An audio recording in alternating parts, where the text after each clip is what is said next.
Haile Selassie drives to Parliament House Addis Ababa. ኢትዮጵያ ኣብዚ ዓመት መረፃ ክትካይድ እያ ዋላ እኳ መረፃ ዝተጀመረ ኣብ ዘበን ሃፀይ ሃይለ ስላሴ እንትኾነ ክሳብ እዚ ዘበን ፍትሓዊ መረፃ ተኻይዱ ከም ዘይፈልጥ ብፖለቲከኛታት ኮነ ምሁራን እናተገለጸ ጸኒሑ እዩ።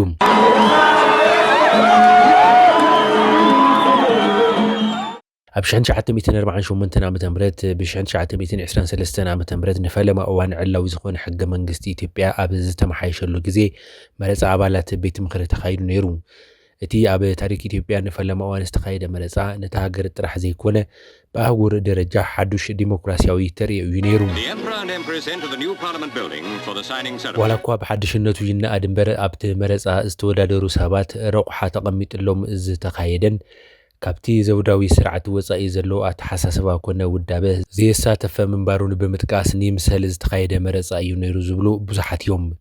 ብኻሊእ ገጽ ድማ ደቂ ኣንስትዮ እውን ዝተሳተፋሉ ተመረፅቲ ናብቲ ሕብረተሰብ እናኸዱ መናሓንሒ ትልምታቶም ዝገለጽሉን ጎስጓስ ዘካየድሉን ብምንባሩ ኣብቲ እዋን ውዳበ ፈጢሩ ፖለቲካዊ ስልጣን ንምሓዝ ዝተዳለወ ኣካል ብዘይ ምንባሩ ብምጥቃስ ብዘበኑ ኣዝዩ ክነኣድ ዝግብኦ መረፃ ከም ዝተኻየደ ዝምጉቱ እውን ይርከቡ።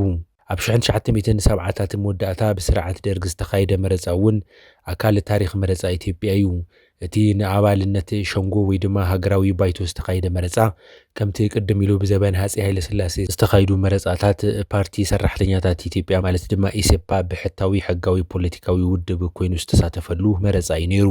ስለዝኾነ ድማ ካብቶም ብዘበን ሃፀይ ሃይለ ስላሴ ዝተኻየዱ መረፃታት ዝያዳ ዘይ ዲሞክራሲያዊ ምንባሩ ዝዝረበሉ መረፃ እዩ ነይሩ ዝብሉ ኣለዉ። ምክንያቱ ድማ ኣብቲ ዘበን ብርክት ዝበሉ ዝተወደቡ ውድባት ፖለቲካ ኣብ ኢትዮጵያ ስለ ዝነበሩ እዩ። ኮይኑ ግን ብሰላማዊ መንገዲ ናብ መረፃ ዝኣትውሉ ዕድል ዕፁው ብምንባሩ ኣብቲ መረፃ ክሳተፉ ይከኣሉን። ብሓይሊ ስልጣን ሒዙ ን17 ዓመታት ዘመሓደረ ስርዓት ደርግ ንሱ እውን ብግዲኡ ስልጣኑ ብሓይሊ ተመንዚዑ 20 ግንቦት 1983 ዓመተ ምህረት ክፈርስ ተገዲዱ።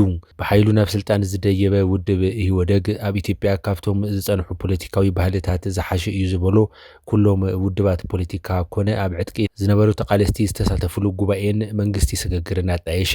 ሁሉ ያበሰርንባትን የዛሬዋን ዕለት ሳመግስ ታላቅ ደስታ ይሰማኛል።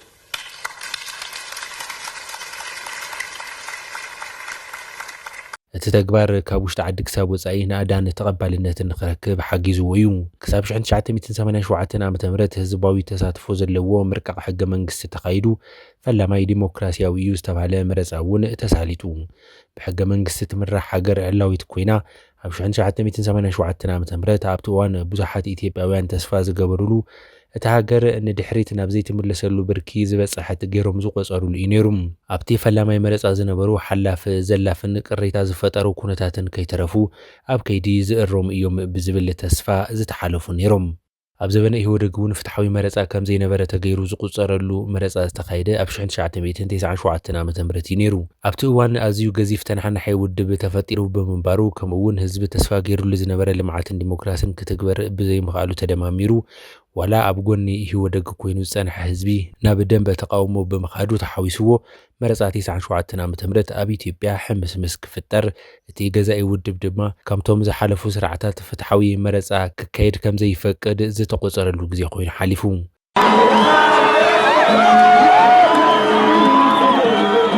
ቀፂሎም ዝተኻየዱ መረፃታት እውን ስልጣን ብመረፃ ከም ዝይርከብ ዘርአዩ ኮይኖም ቀፂሎም እቶም በብእዋኑ ዝተረኣዩ ህዝቢ ዝኮረዩ ተግባራት ኣብ መወዳእታ ኢህወደግ እውን ብሓይሊ ዝሓዙ ስልጣን ብሓይሊ ክለቅቕ ተገዲዱ።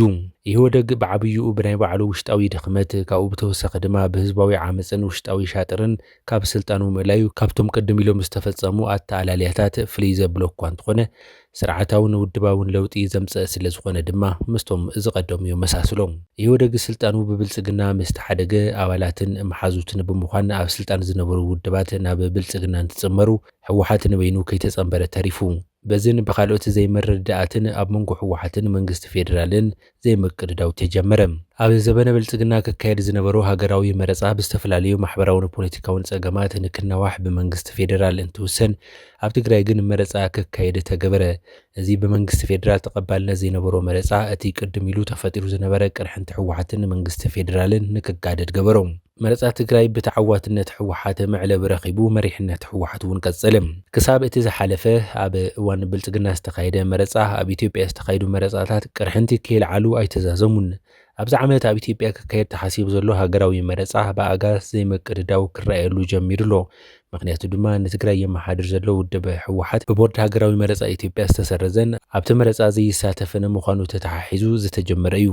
ካብዚ ብተወሳኺ ኣብ ኢትዮጵያ ዘሎ ህልው ኩነታት ኣብ ኩሉ ከባቢታት እቲ ሃገር መረጻ ክካየድ ድዩ ኣይካየድን ዝብል ሕቶ ንባዕሉ ገና ዘይተመለሰ እዩ።